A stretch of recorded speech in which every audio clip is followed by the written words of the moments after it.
July 6 ఆదివారం తొలి ఏకాదశి.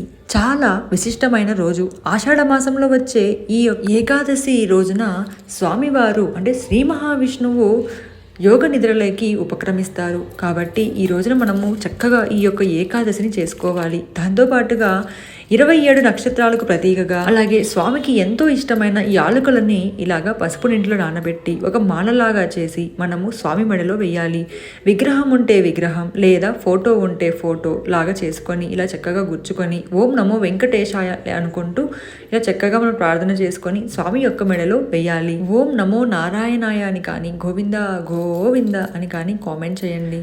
పూజానంతరం ఒక 2 రోజుల తర్వాత ఈ యొక్క యాలక బుడ్డలని మళ్ళీ మీరు యథావిధిగా వంటలోకి కానీ లేదా ధూపం వేయడానికి కానీ ఉపయోగించవచ్చు. ఈ విధంగా చేసిన ఎడల మన 7 జన్మల పాపాలు తొలగిపోతాయి. అంటే మనం 7 జన్మలలో ఏ నక్షత్రాలలో పుట్టామో తెలియదు కదండి, అవన్నీ కూడా తొలగిపోతాయి. ఆర్థిక సమస్యలు, అప్పుల బాధలు, పెళ్లి ఇలా ఎటువంటి వాటికైనా చేయవచ్చు.